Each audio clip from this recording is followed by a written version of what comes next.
Houston is finally crawling their way into these? What is happening? Is the world ending? How's it going, everybody? I am Jason of Jason's Realm here, and today I'm here bringing you guys, me and the team's Week 11 NFL Power Rankings. Let's just dive right into these. At number 10, we have the Houston Texans sitting at 5-4. They were not ranked last week because, man, CJ Stroud is just pulling off wonders there. If it's not for CJ Stroud, this team is not even sniffing the top 10. This is probably the biggest surprise for me this whole season. I never thought I would see the day the Texans clinch the power rankings, but man, this team is looking great. CJ Stroud is playing amazing football, MVP caliber football. That was one of his worst games he played yesterday, and his rating was still 87, which is nothing to sniff at. So man, Houston has a lot of upward mobility to go, so long as CJ keeps playing well. At number 9, falling down 4, we have the Jacksonville Jaguars sitting at 6-3 after an embarrassing blowout loss to the Niners. I still feel the Jaguars have a lot of talent, they have a lot of potential, and you gotta cut them a little bit of slack because they were on a 5-game win streak.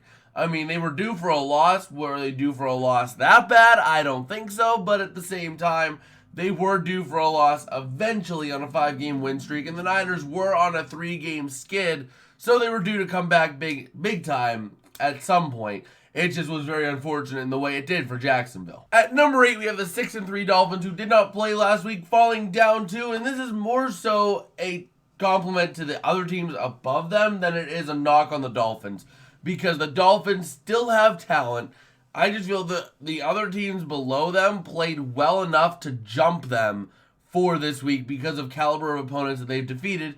Meanwhile, Miami has struggled to beat good teams. They've played well against bad teams, but against teams above 500, they are 0-3. That is bad.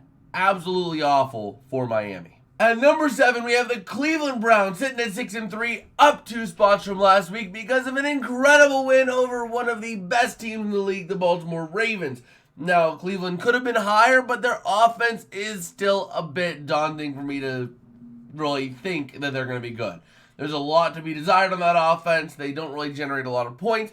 This was the first week that the offense really looked better. I want to see that for another few weeks before moving them any higher on these rankings. But overall, I feel like Cleveland's defense is doing a great job, doing what they got to do.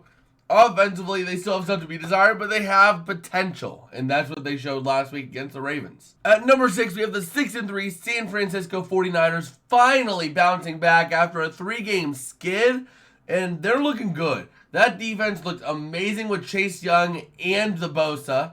I always get mixed up as to who's where, but I think Nick is the Niner. I could be wrong. Correct me in the comments. Stream me if I'm wrong. But anyway, Bosa and Young, that defensive line, those two pairings on the edges, oh my gosh, it looks good against Jacksonville. And that offense looked like the offense. They finally got moving, but Christian McCaffrey did snap his streak of getting into the end zone, which is unfortunate, but you know, it was bound to happen eventually. You can't score a touchdown in every game that you play, even though it is Christian McCaffrey, who's one of the best running backs in the league. But anyway, I digress. San Francisco looking really good. They're looking really hot. They have the momentum as well going into Week 11. At number 5, we have the 6-3 Cowboys, up 2 spots. They're ahead of the Niners because I just feel like the Niners have a couple of things that we want to see them really prove that they're back and it wasn't just a one-off good game. Meanwhile, Dallas just blowing out the Giants. Yeah, it's the Giants, but blowing them out twice in a season. I mean, that's bad. That's bad. Dallas plays really well against the bad teams. And overall, looking solid. I want to see how they can rebound against good opponents. But overall, they're sitting pretty solid at this point. They're crawling their way back in after a little bit of a early season skid. And Dallas just kind of chilling right now. At number 4, we have the 7-2 Kansas City Chiefs. They did not play this week, and they're staying put because, well, there wasn't really anyone that toppled them. That's that. At number 3, we have the 7-3 Baltimore Ravens falling down a couple spots after their loss to the Browns. They could have fallen more, but they did not get blown out. So overall, Baltimore playing a good game. It was just a tough. It was a defensive breakdown at the end. The defense let the Browns' offense actually have a day, and Baltimore's offense, they put up points. Usually 31 points is gonna do enough to win you a game. Now, this time it wasn't, and that's rather unfortunate, but overall, Baltimore is still in a good spot. The AFC North is still theirs to lose, especially with Cincinnati coming up on Thursday Night Football this week. Big one that we will be there for. Hopefully you guys smash that subscribe so you can be notified when we go live. But anyway, Baltimore just kind of chilling. They have the AFC North right now, and it's theirs to lose. As long as they keep winning, they'll be good. At number 2, we have the 7-2 Detroit Lions, up one spot from last week after a huge win over the Chargers, 41-38.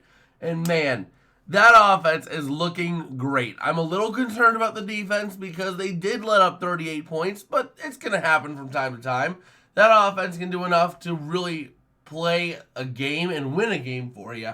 So if the defense struggles a little bit, as long as the offense is on, then you'll be fine, Detroit. You're really looking good right about now, and you're heating up at the right time of the season. And that leaves at number 1, the 8-1 Eagles, up one spot despite not playing, just because I feel like Philadelphia has been finding ways to win games more. They have been finding ways to win those tight games that really they don't feel like they should win, but they're finding ways to win them.